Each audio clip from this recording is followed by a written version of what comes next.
Son las 10 de la noche y es la hora de opinar. Hoy, con Denise Dresser, Mario Arreagada y Pablo Magluf, vamos a analizar la política del presidente López Obrador sobre la ciencia en México y en particular la decisión de la Fiscalía General de la República de procesar judicialmente a 31 científicos por delincuencia organizada.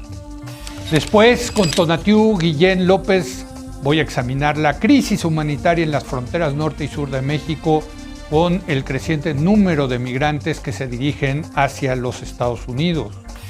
Y para finalizar con Mauricio Meshulam, voy a analizar el conflicto entre Estados Unidos y Francia por la venta de submarinos nucleares a Australia, que tiene que ver con el enfrentamiento de Estados Unidos con China. Así que quédese aquí en Foro TV, que ya comenzó la hora de opinar.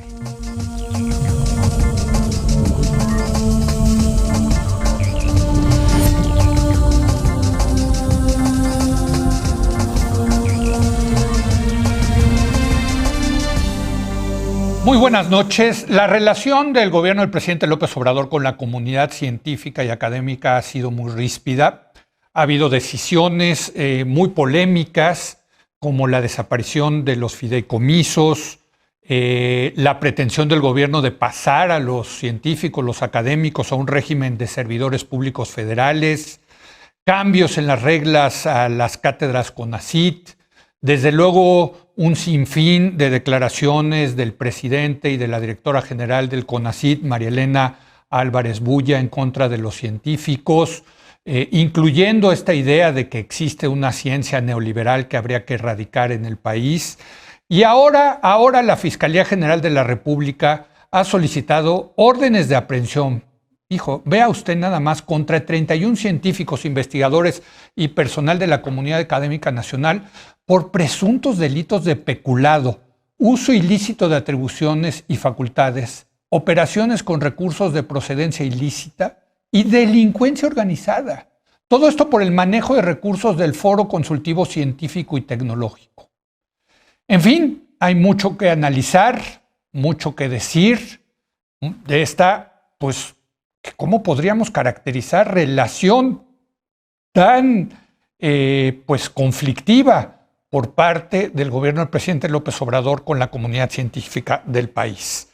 Saludo a Mario Arreagada. Mario, ¿cómo estás? Muy buenas noches. Buenas noches, Leo. ¿Cómo Hola estás, a todos, Denise, Pablo, ¿qué tal? Pablo Magluf, muy buenas noches. Buenas noches, Leo. Buenas noches a todos. Y Denise Dresser. Denise, muy buenas noches. Hola, buenas noches. Creo que te toca empezar a ti, Mario. Empecemos, mucho que analizar, una relación pues muy conflictiva, comenzando pues del gobierno, pero yo sí quisiera, si me lo permiten, hacer una primera ronda en donde me den ustedes su opinión de estas 31 órdenes de aprehensión por delitos como delincuencia organizada a 31 científicos del país. Hombre, así no tratan ni al cártel Jalisco Nueva Generación, caray. Así es, Leo, pero antes que nada, quiero hacer un paréntesis importante, que es hoy nada menos que el cumpleaños de Leo Zuckerman, así que felicidades, Leo. No eres un tótem televisivo, también es un ser humano. Feliz cumpleaños. Gracias. Qué gusto estar contigo aquí todas las semanas. Gracias, queridos. Felicidades, Gracias. Leo, igualmente. Gracias. Bueno, al tema. Sí, empecemos con lo de la demanda judicial, porque creo que es una parte de la gran historia que espero que podamos discutir ya el día de hoy, que es la relación entre la actual administración y la ciencia pública, los fondos públicos para la ciencia y su administración. Pero sobre este particular asunto de la judicialización, estoy de acuerdo con aquellos que dicen que es un exceso. Es una persecución que está difícil de justificar con los argumentos que se han dado hasta el momento, porque se ha dicho que es delincuencia organizada cuando en el fondo era transferencia de fondos ya reglamentados, de hecho estipulados por la Ley Nacional de Ciencia y Tecnología, en comités de selección de proyectos que se hizo conforme a las reglas, hasta donde entiendo. Entonces, sé que también hay preocupaciones de que había muchos viáticos en esos comités, pero eso, ¿qué tiene que ver con la delincuencia organizada? Yo no lo sé. Claro. O tú, que había un problema de administración de los detalles de esos fondos.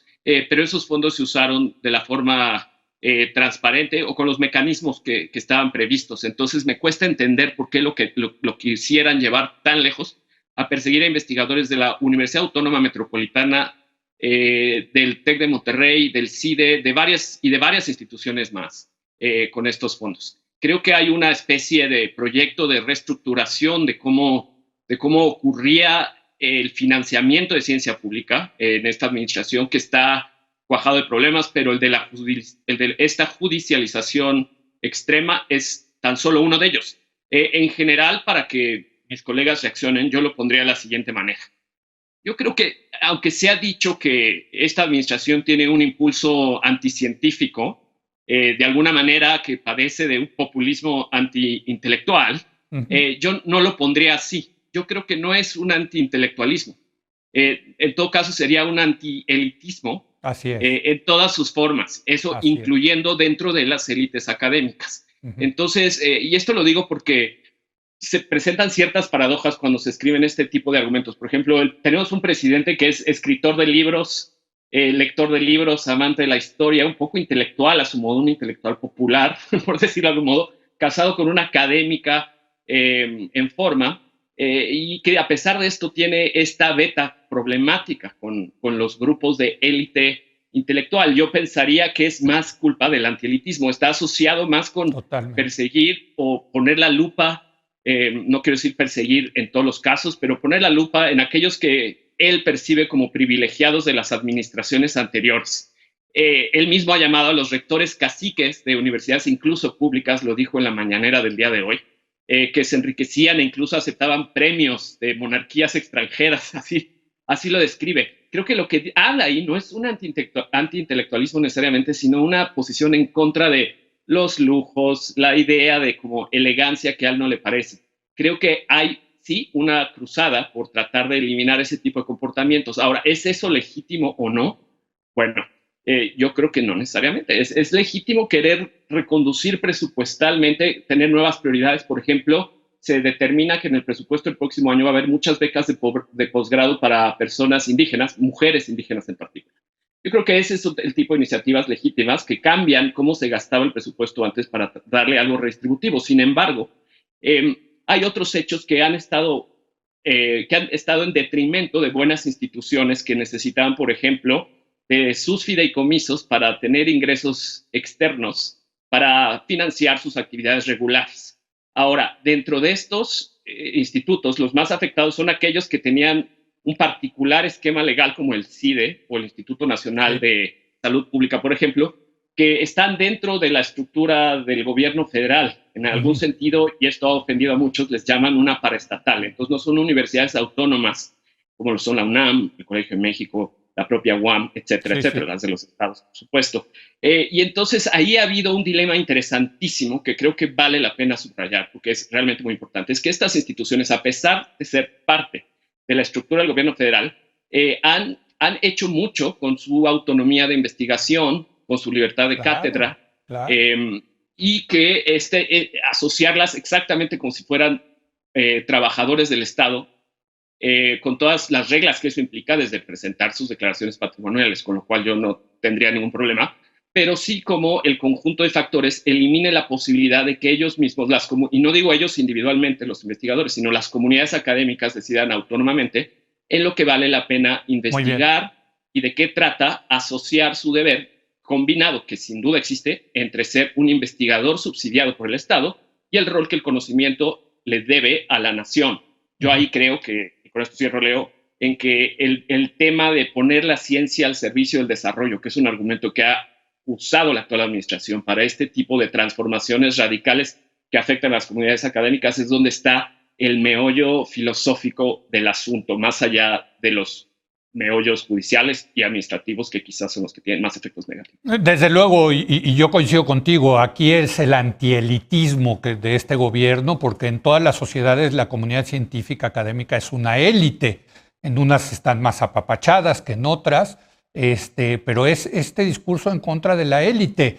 Pero, Denise, de ahí a llevar a 31 científicos como delincuentes organizados con los niveles de impunidad que hay en este país hay homicidas que están en la calle, no salen, no los meten a la cárcel, y resulta que a 31 científicos los quieren meter a Almoloya, pero por favor.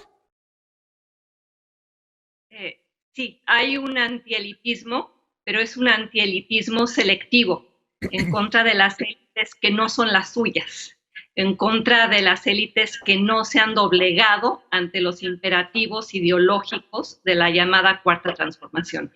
Tengo una posición menos moderada y matizada que la de Mario. Solo hay una palabra para describir lo que está ocurriendo entre el gobierno y la comunidad científica, académica y de investigación en este país, y es la palabra espeluznante. En nombre del combate a la corrupción se está recurriendo a la persecución.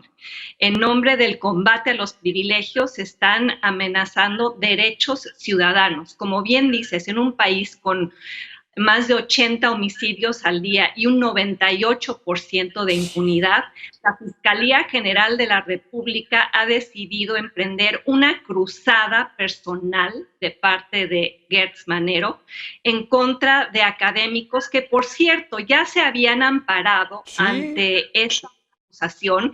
El caso había llegado a la Suprema Corte. La Suprema Corte declaró, después de su propia investigación, que en ningún momento se había hecho un uso irregular de los recursos con respecto a la ley que existe. Entonces, creo que sí hay una guerra declarada contra los expertos que no apoyan a la 4T, contra los analistas que no apoyan al gobierno, contra los técnicos, contra los posgrados, contra las universidades privadas, contra los datos y contra la evidencia. Es una guerra de este gobierno contra el expertise, disfrazada, insisto, de combate a la corrupción y disfrazada de combate a los privilegios. En este gobierno, mientras más educación tengas, más fifí eres. Mientras más experiencia poseas, más corrupto debes haber sido. Mientras más grados acumules, más daño le has hecho a México. Basta con recordar lo que el presidente ha dicho en la mañanera, desde el púlpito presidencial y desde muchas dependencias, incluyendo el CONACYT, y aquí habría que subrayar el papel absolutamente hipócrita de Elena Álvarez Bulla, que insiste en combatir privilegios cuando ya pasamos de largo el hecho de que contrató un servicio de comedor carísimo para el CONACYT y que ella y tantos más que actualmente están en la Administración Pública Federal han sido beneficiarios de financiamiento del CONACYT, han sido becarios del CONACYT, han llevado a cabo proyectos de investigación con financiamiento del CONACYT y formaban parte de esa élite privilegiada a la cual ahora dicen combatir, mientras ellos asumen el papel de las nuevas élites y de la nueva mafia en el poder.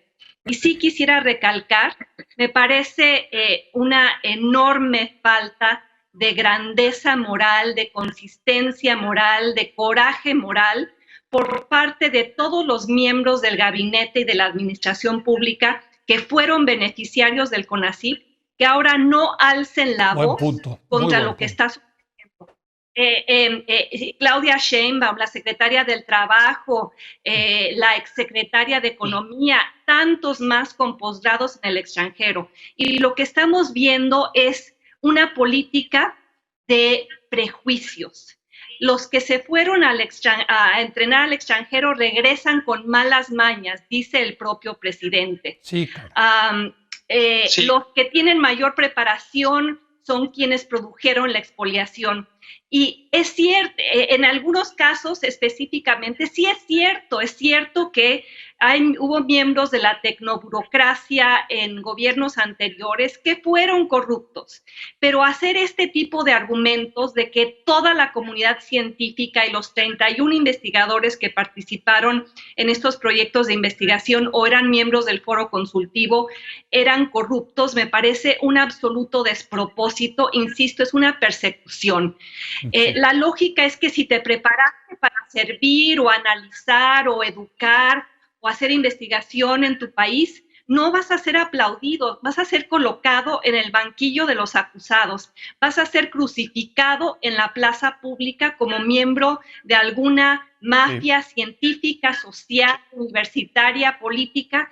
Y aquí, aunque Mario dice que esto se trata de, en el fondo, un proyecto para recanalizar la forma en la que se asignan recursos presupuestales, el hecho de que estén planteando prisión preventiva oficiosa por delincuencia organizada, hay un investigador en el país, no es una reducción de la forma en la que se entregan recursos. Es una persecución política selectiva, antiélite, pero antiélite de quienes no forman parte de la nueva élite. Así ahora, lo caracterizo, así de grave es. Sí de grave debería ser denunciado. Estoy de acuerdo. Y por cierto, antes de que me ataquen, sí quisiera aclarar algo. Yo nunca he recibido financiamiento del CONACYT, solo fui miembro del Sistema Nacional de Investigadores 2 años, después me salí porque no estaba de acuerdo con algunos procedimientos del sistema, pero digo esto desde la posición de alguien que, por cierto, fue beneficiaria de la única vez de una beca para estudiar en el Colegio de México hace más de 30 años, cuando el Estado mexicano creía que su responsabilidad social era formar cuadros, era educar, impulsar y promover trampolines de movilidad social de los cuales yo soy beneficiaria. Ahora los está desmantelando y eso me provoca una profunda tristeza. Muy bien, sí quiero, y qué bueno que lo aclaras, Denise, pero bueno, aquí el tema, Pablo, es que esta denuncia en contra de los 31 científicos comienza por una denuncia del CONACYT que dirige Elena Álvarez Bulla, llega a la fiscalía y el fiscal la escala y le mete más cosas, lo cual también hace pensar que está involucrado ahí un tema pues, personal del fiscal Gertz Manero, por este asunto de que le dieron el SNI, el Sistema Nacional de Investigadores nivel 3, que es el más alto, y esto provocó muchas críticas de la comunidad científica, hay que decirlo, ¿no? Entonces también se mezcla, digamos, pues voy a ponerlo así, con los fantasmas, o al parecer con los fantasmas del fiscal Gertz Manero. Sí, provocó repudio de parte de esa comunidad porque Guillermo Sheridan, que es especialista en detectar plagios, detectó que Gertz Manero se había fusilado su biografía de Guillermo Prieto. Lo denunció, se sumaron colegas a la denuncia porque así tendría que ser y al parecer Gertz Manero rescata la antigua animadversión de Álvarez Bulla para escalar, como bien dices, el conflicto a nivel judicial. Ahora, es que yo creo que aquí son dos asuntos sumados, Leo. Por un lado están las vendetas personales, los cotos de poder, las ambiciones de ciertos personajes afines al régimen, que la verdad yo creo que no son fenómenos nuevos. Nunca lo habíamos visto a este grado, particularmente contra los científicos, pero son los clásicos ensayos del poder autoritario en México. Nepotismo, camarillas, grupos de interés, corrupción, influyentismo, pues no son nuevos y podrían suceder en cualquier lado. Podría suceder en energía, en educación, ¿no? No son pues exclusivos de la ciencia. Pero a eso le sumas la aproximación ideológica del obradorismo a la ciencia y a la academia, que yo creo que sí se enmarca en, digamos que en la liturgia del populismo global, del nuevo populismo al menos, con una pulsión clarísimamente anticientífica. Ahí sí difiero absolutamente con Mario, ahorita explicaré por qué, donde vemos una clarísima supeditación de la ciencia a la política. Entonces, esos dos problemas relacionados, digamos que prestan un aliciente a los personajes autoritarios para sus vendetas personales. sirve de aliciente y de justificación, pues, ¿no? Entonces, ahora, ¿por qué digo? El caso de Hertz Manero es clarísimo, pero hay muchos otros, ¿eh? Ahí están los cotos de poder de John Ackerman en la UNAM y podríamos mencionar varios. Pero, ¿por qué creo que el obradorismo sí tiene una pulsión anticientífica, Leo? Me parece que el recurrir al lenguaje esotérico, supersticioso, premoderno, el rechazo a los datos, el rechazo a la evidencia, toda esta supeditación de la ciencia a la política que vimos clarísimamente con el manejo de la pandemia, me parece que es una evidencia de que la ciencia puede servir como instrumento para el poder o no sirve para nada. Y si la ciencia es un instrumento del poder, deja de ser ciencia, porque la ciencia no tiene predilección política, ¿sí? O sea, entonces, los científicos sí pueden tener predilección política. Claro, por supuesto. Pero es muy importante lo que dices. La ciencia es la ciencia. No hay ciencia neoliberal, ciencia marxista, ciencia demócrata cristiana, en fin, ¿no? A los datos no les importan tus creencias. Sí. ¿Sí?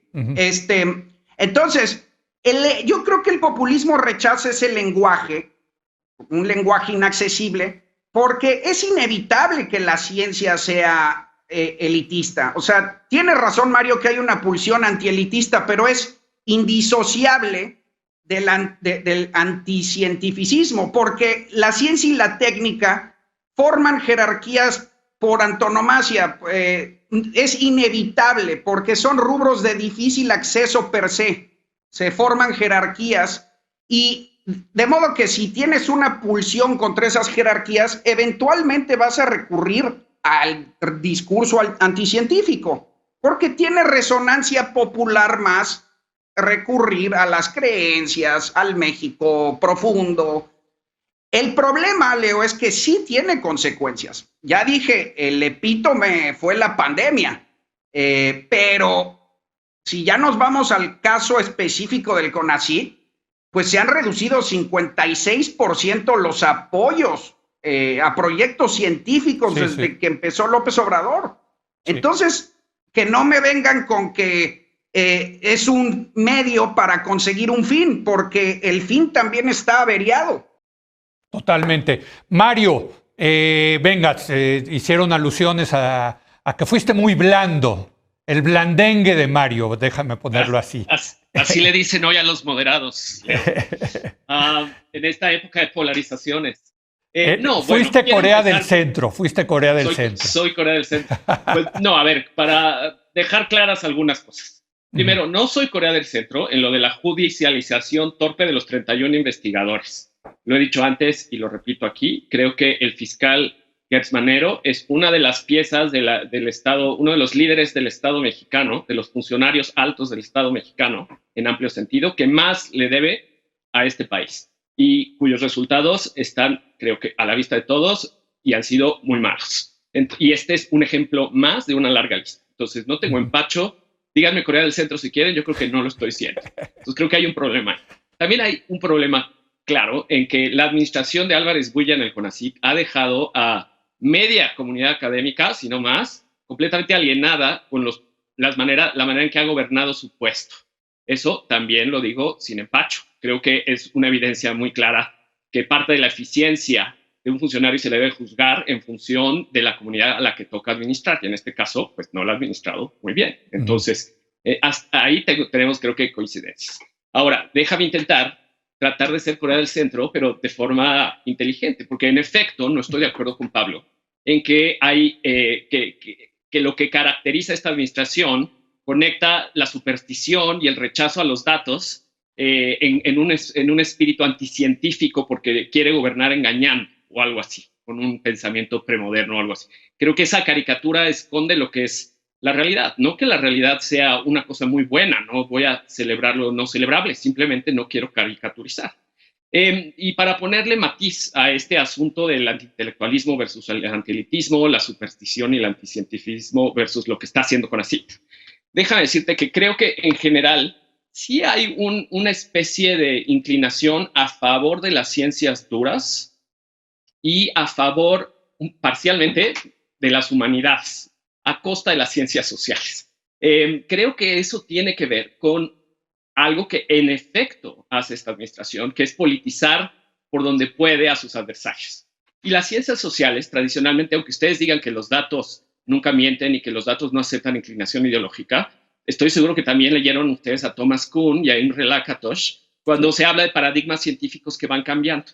Y tú no me dejarás mentir, Leo, que hubo cambios en el paradigma científico que perseguía el CIDE cuando entró Carlos Bastrecht, por ejemplo. El CIDE era una institución izquierdosa, latinoamericanista en su origen, llena de chilenos y argentinos exiliados, muchos conocidos de nosotros, españoles, y después tuvo un viraje que yo diría, pues no equivocado, pero de paradigma científico.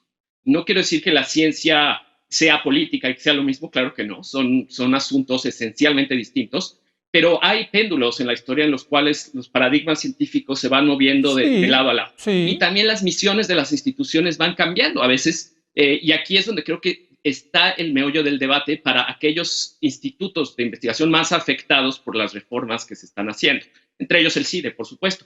Yo creo que el CIDE ha construido una autonomía de facto, aunque no sea una autonomía como la de las autónomas, las universidades autónomas, que le ha dado mucho al país. De hecho, me sorprende que se haya polemizado al CIDE como una institución derechosa en contra de la Cuarta Transformación, cuando está llena de investigadores progresistas de izquierda, que se dedican a estudiar la desigualdad, etc. Oye, entonces, muchos alumnos del CIDE trabajan en el gobierno federal y en el gobierno de la ciudad, porque están convencidos. Y ahí está el prejuicio de decir el CIDE es neoliberal, derechoso, conservador. No. Si hay algo que tiene el CIDE es que es una institución bastante plural.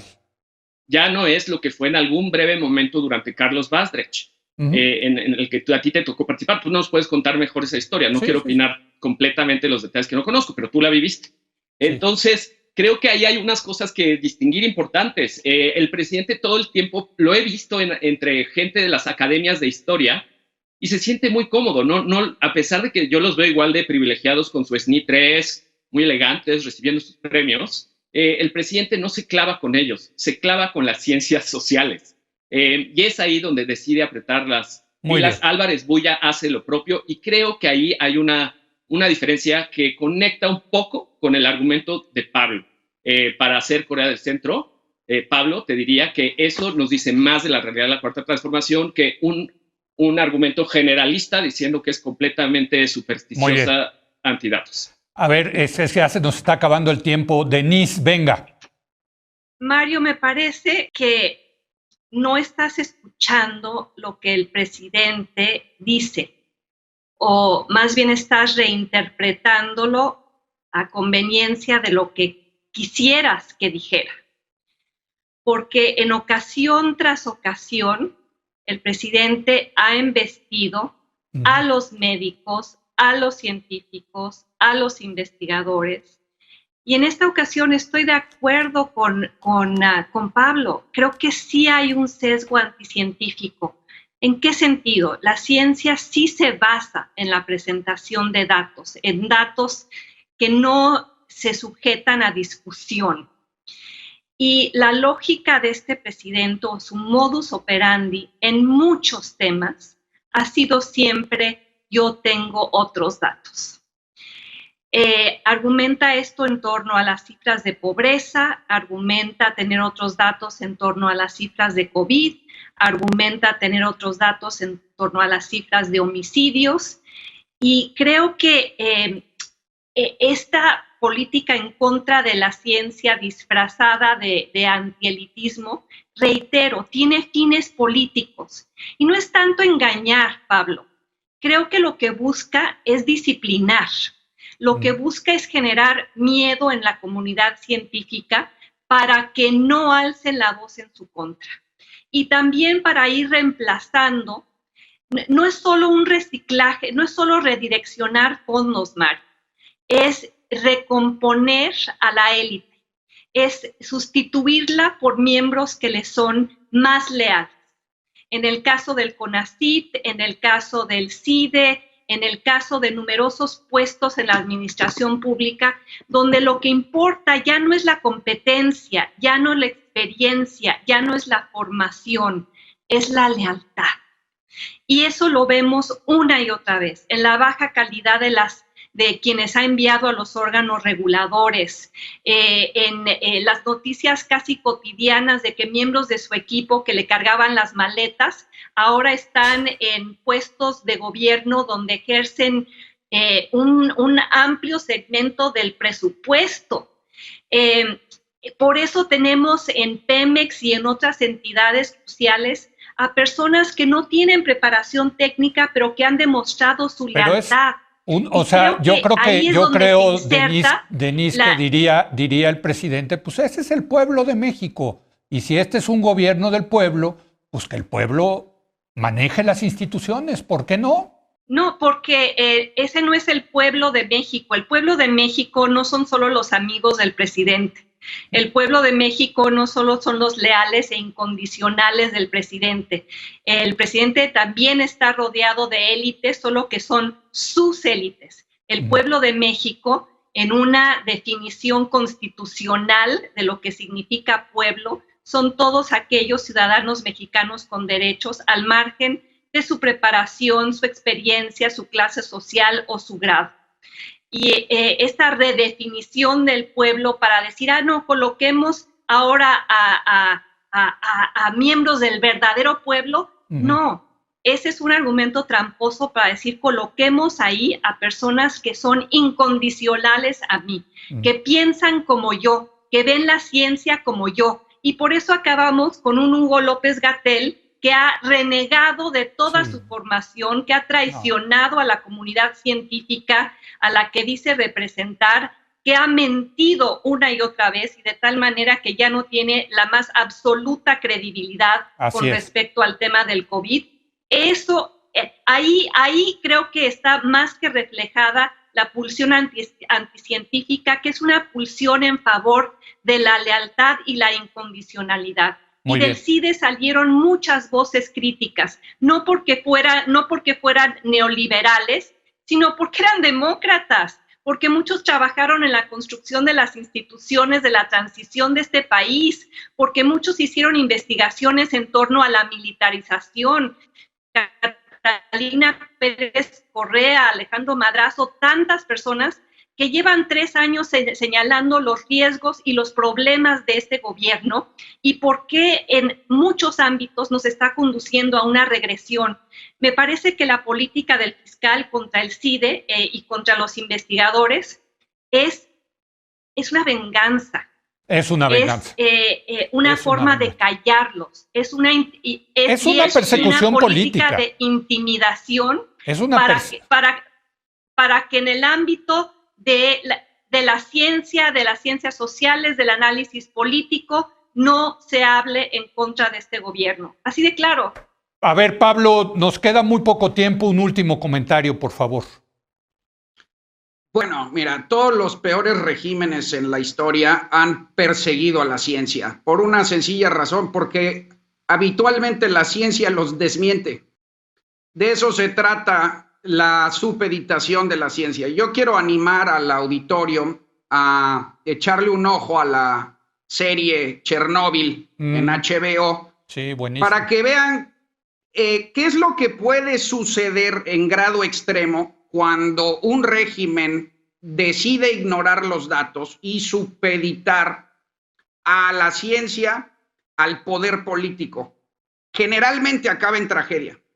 Quiero acabar nada más con una crítica al establishment científico académico del país también, Leo, porque hay muchos que no son de la 4T, pero que se desbocaron por el proyecto obradorista y fungieron como auténticos facilitadores en horas muy aciagas, donde le prestaron una textura de admisibilidad a un proyecto anticipadamente peligroso. Y yo creo que es muy irónico y es una gran paradoja que si tenemos esas élites supuestamente tan facultadas, nos hayan fallado así. Esos eran los diques de contención, ellos eran los gatekeepers y le fallaron a las nuevas generaciones y le fallaron a la democracia y le fallaron a México. Pues muchas gracias, me despido brevemente, gracias. Yo sé que quieres entrarle, Mario, si quieres lo retomamos la semana que entra.